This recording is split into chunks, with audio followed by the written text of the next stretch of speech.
Today, I am speaking with an old time friend in Aikido, someone I see at every seminar, and you'll know why in a second.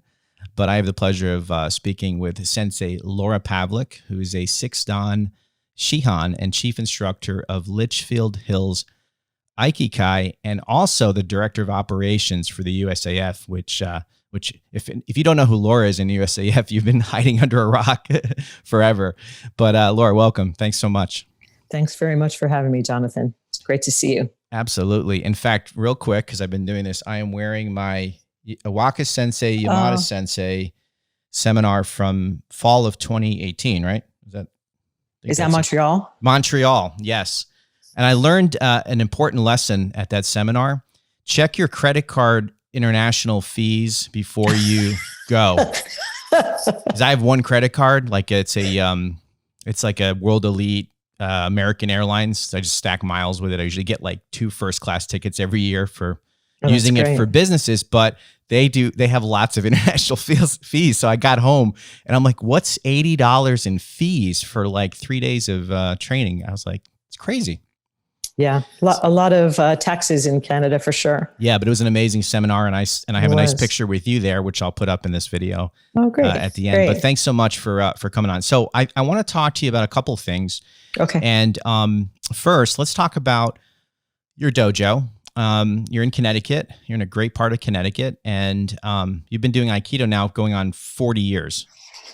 Yeah, I think this coming fall or early New Year is my 40th anniversary. Yes. And what mind-boggling. Yeah, it's amazing. Congratulations on that. Thank you. You've done so much too in the amount of time.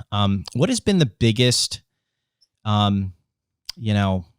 accomplishment personally in your Aikido journey that you think of all the time when you think of Aikido for you?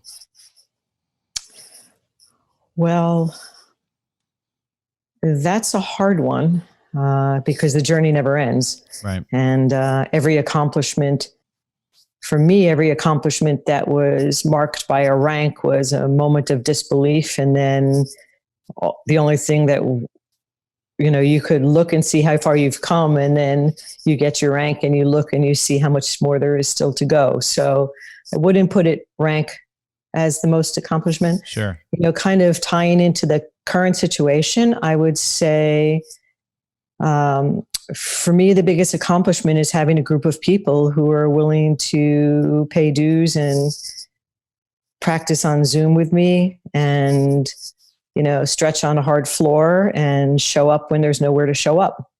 And, it doesn't matter how big or small your community is. To me, that's the long run. That's the endurance.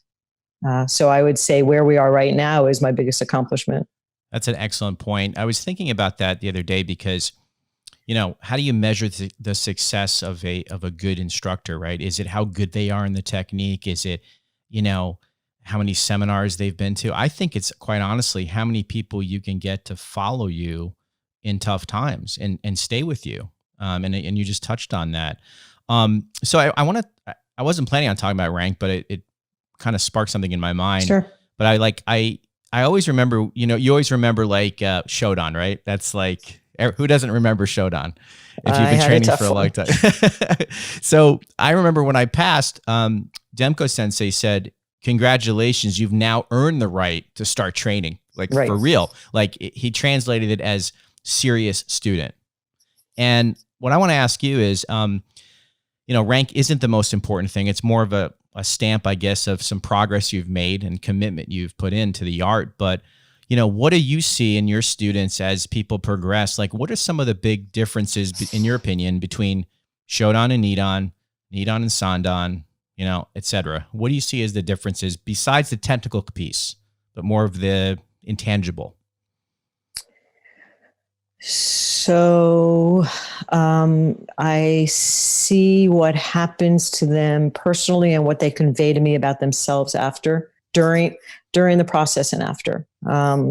From a Shodan I had who, right after his test, told me that he called every family member and for the first time in his life had an honest conversation about how he felt, because he felt solid about himself enough to do that. Wow. right? So to me, that Shodan is way more important than a Sandan who rushed through and didn't get anything out of it, So it's really I think, I'm more concerned actually about the practice towards the test than the actual performance. Right. And seeing that progression. And I don't, if I don't see that there's growth leading up to a rank, then I don't think it's worth their time trying to pass through that. It's kind of a rite of passage. And if you don't make a transition about yourself during that rite of passage, then I don't think the rank really matters. So we don't test quickly in my dojo. Yeah.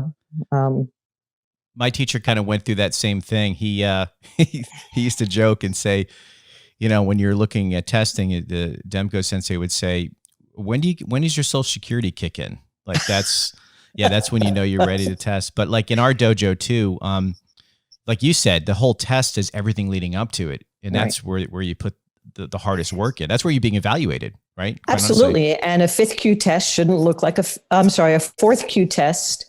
It should look different than their 5th Q test. There is something that happens. There's something, I don't know what it is, but every step along the way, there's a change in what you're watching, and you can see it and you can feel it, and they show it and they admit it. I think every rank creates a new starting point, and then what comes after that should look different and feel different and appear different. And when you touch them, they should seem different. That's the full experience of Aikido. There are people who just test and rank and don't get that flow, but or that change and that growth. But to me, that's what's really important. Yeah, I talked to a lot of different instructors about things like that, and I want to get your opinion on this. But like, as new students come in and we evaluate them to see if they're a good fit for our culture, and they're evaluating us, right? Because it's not for everybody. Let's be honest, right? Some people want to break things, they want a trophy, whatever. Right. When you see a student come on and they really dive in head first, and you can see that they got bit by the Aikido bug early, and they're just hooked. They're in every class. How are you evaluating people like that? Like, what are you doing to keep them on their journey? Because let's face it, like most martial arts, the tenure is fairly, like the dropout rate is high because people just don't want to commit. So when you identify somebody like that, what are things you guys do in the dojo to I guess, keep them engaged beyond, the technique? So I think, we have a relatively small dojo in the, mid to upper 20s. But I think that for me, exploring Aikido as a multifaceted thing and not just a list of techniques is really something that is what my growth about for me is as a teacher. And finding, there's so much. You can focus on your feet. You can make it extremely martial one day. You can, make it tell them that, they have to hold a feather between their fingers and that's as strong as they can ever be. I mean, there's so many different ways to explore it, and so I think variation of approach and how you're looking at the techniques. I think sometimes, if things are going slow and you're getting a sense that the energy in the class is down, you got to switch it up. And, I think that the teacher is the one responsible for the energy. And I think so long as you're aware of that and you can be flexible and malleable with that, if they have the bug, they're not going to lose the interest. Right. But right away, I don't make it about the rank. And right away, I try to make them as included as possible. And, you don't want to lose a good fit. And there's no reason to lose a good fit if you can make them part of the community as quickly as possible and keep them engaged and excited, I think. I want to segue over for a second to your work with USAF, because obviously you paid me one of the nicest compliments one time we were on the phone, and you're like, I wish every dojo did their paperwork like you, Jonathan.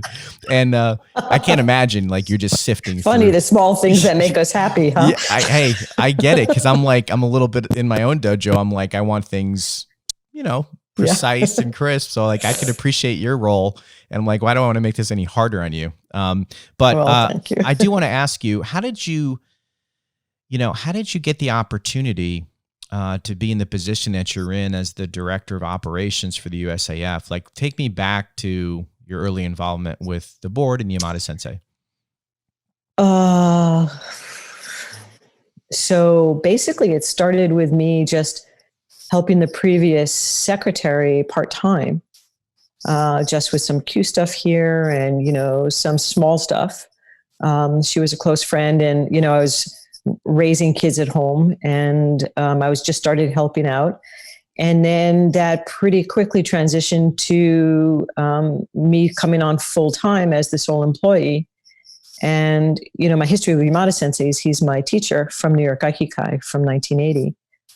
So there was, he knew me and there was a trust there. And I think when he started to gather the board around, I was involved in the administrative side and was considered for the board and stuff. So it just kind of grew. It was unexpected. And, it started off as nothing really in terms of work, and then it just grew exponentially. I think the more you do, the more there is to do. So kind of like Aikido, right? Yeah. I mean, and the organization's grown, I'm sure. In every way. Yeah. Dojos and instructor certifications and all the paperwork and whatnot. It used to be very much kind of like a small mom and pop, organization. And as it grew, that became harder to maintain. And we hope we still have a kind of mom and pop thing, but with efficiency and kind of responsibility and transparency. So, yeah. So for those out there that do Aikido or do other martial arts, like what's the best way you can describe the United States Aikido Federation, in your opinion? Yeah. So, we're very much just kind of a skeletal organization. I mean, we have one full-time employee with a part-time assistant. And we have a technical advisor. And those are technical advisor, Yamada Sensei. So Karen is my part-time assistant. Mm-hmm. So we don't have an office full of people running the organization in any way. There's really just one full-time and one part-time consultant. And so we're basically, I think we started organically with a group of people who came over from Japan and formed this organization as contemporaries, regionalized based on where they were located. And it was only kind of a pass along connection to Japan, to Hanbu Dojo, which we still are. And it was mostly for grading, which is still our primary connection. Our primary purpose is to sanction Q grades and to, stay connected with Aikikai for Dan grades.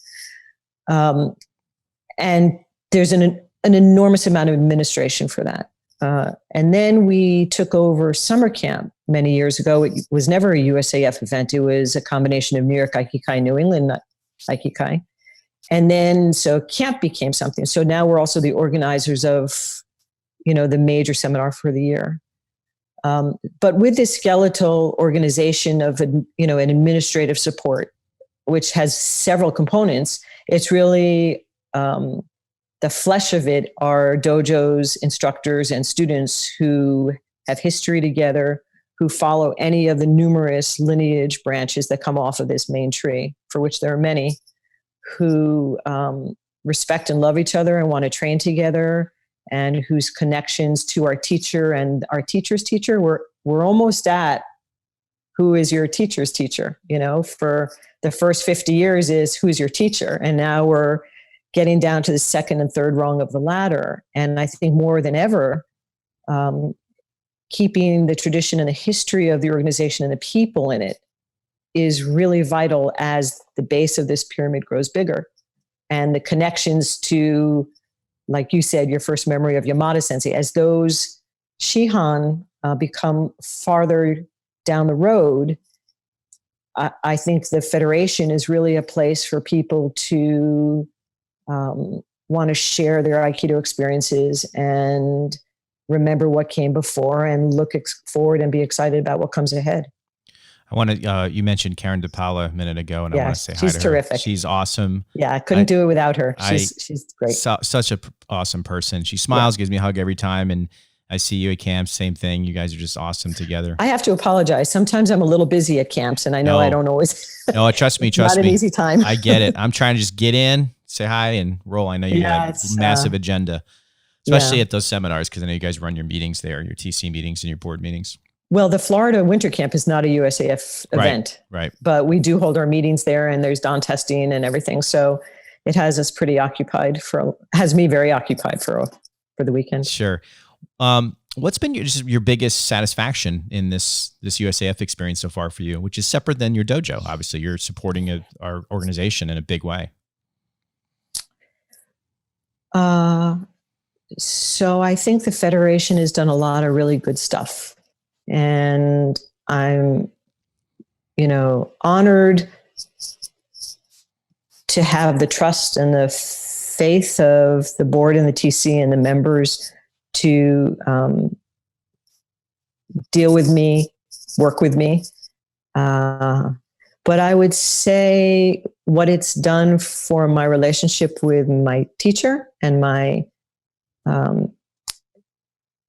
ability to be in touch with Yamada Sensei in meaningful ways for me, and sometimes hopefully for him. Having access to people I love on a day-to-day basis is a big thing for me. That's awesome. I don't want to make this all like rainbows and ice cream cones, but what's your biggest challenge in your role? I know it's probably changes over the decades, but like just today, what's the biggest challenge? Well, today it's trying to create a sense of community when dojos are struggling. Right. And trying to give support when the support we can give is fairly limited because of what we are and how we do things. In an ideal world, we'd be able to tell you every dojo how to regulate their openings and, all of those different things. And, some people are looking for the protocol to follow. We're not,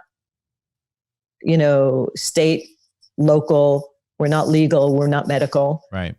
We really can't provide that kind of advice to our members. Dojos can share it with each other, but we can't make a proclamation about how to manage this situation. And I think that's the biggest struggle, is finding ways. We do have some things coming up soon that will be announced and given to our instructors and our members during this time. But I think that's the hardest part, is that we're just really a place to help organize and keep people connected and transfer as much information as we can without endorsing any particular thing. Right. As a not-for-profit, we really can't do that and shouldn't do that. And we don't have, who is we? We as one employee trying to keep everything going and carrying, but we don't have the authority to make certain decisions that I think people are hungry for, understandably. Yeah. I think it's interesting too, because you guys are, USAF is a 501c3, which if anyone, here's a challenge I think I see more, and I know you've seen it, say that a lot of school owners or dojo cho inherit the dojo from their instructor when they retire. They're not, and it's running a business. It's a business in the sense of most people have to pay rent. You have to cover some expenses. You have to have a schedule. You have to operate, you're teaching Aikido under a roof. But so I think a lot of people lack a business background, which is fine. So they're trying to figure it out along the way. I think a lot of us were and are. So I think it's important for people to understand really what the USAF is and does. So, that's an interesting point, because I think that, my experience is that historically, there have been people or dojos that want us to tell them how to run their business. Right. But we have to understand that they open the dojo. We're not sending people out as emissaries to start dojos. Right. So people are making decisions to rent a space or sublet a space and buy mats and set up a schedule. We don't have a business model. One of the things that I think is so great and unique about the USAF is that all of the dojos are completely independent, how they run, how they teach, when they teach, what their protocols all are. We see the result of that when there's shared testing. Sure. And when we practice with each other, we see that Aikido is working and growing because all these people are doing it and it's familiar and it's, basically, Ikkyo is recognizable. Right. And so we see the result of the independent dojos on the mat, but we don't infiltrate or ever cross the line on how dojos should run their business. Yeah. So we also don't accept members that aren't existing dojos. Right. So, we have to understand that we're not there to set up a business. We're happy to share protocol, but I don't think we're equipped in any way to tell people how to run a business. Yeah. That's not where we're really set up for. Yeah. And then, I mean, taking that one step further, you're the United States Aikido Federation. There's state laws, there's different cultures, different cities all operate somewhat differently in how they do business. So I think, I tie to, like, if you're a marketing professional and you join the American Marketing Association, for those $100 dues, they don't give you a blueprint on how to set up your business and how to operate, for example. So I think that's important to distinguish. What you're saying is that you're there to keep the lineage, keep the purity of Aikido from our teachers in line. And there's a consistency of quality in the Aikido. Right. But other than that, and our mission is about the dissemination of Aikido. Right. It's not about, dojo bylaws and protocols.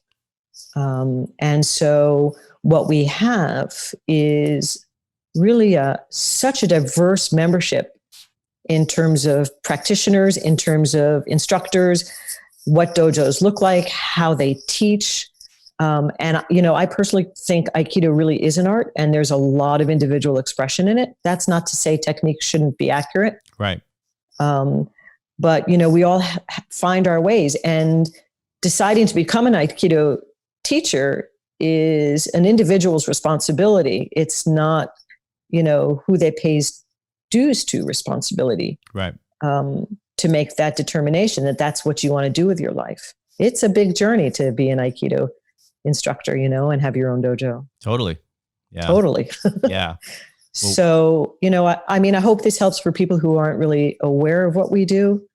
We have a volunteer board, we have a technical committee, and we have a full-time administrator and a part-time consultant. Right. And we have Yamada Sensei. No, that's, and we're lucky. We're privileged to have all of that. Yeah, for sure. And again, people ask me Aikido, and people come into the dojo, tell us about your organization, and I got lucky. I didn't do research and look at this organization and decide. I just got lucky that I picked the right dojo and the right organization, because I love the USAF. I love everything about it. People I talk to in this format. So, the other thing about the USAF is it grows organically. It's, it doesn't triple exponentially, because there aren't independent dojos out there shopping for an organization. They come to us and we necessarily say, sure, whoever you are, come on in. Right. Our growth is based on our students move or relocate and don't want to give up Aikido. So a teacher student becomes a new teacher. Right. And so it's really it's a family tree more than it is anything else. That's a good way to look at it. For sure. So there are not a lot of dojos who come from other places, orphaned in whatever way. If they don't have a connection to us already, it's not really what we're made up of. So, not that we would turn that down, but it's not inherently who we are. Yeah. I know you said you got some stuff coming down the pike with USAF, but is anything you can share that's maybe... Well, the other thing I think is important for people to remember is, every dojo is made up of students, right? And of members. And, I think if you think of it as a layered cake, every layer of icing is equally essential to hold the cake together. So as instructors, we cherish our members. And as the federation, we cherish the members of our dojos. But our direct contact is with the instructors. And, we hope that information is infiltrated down to students through the instructors. We don't have contact information for everybody in every dojo. We just are in contact with the instructors.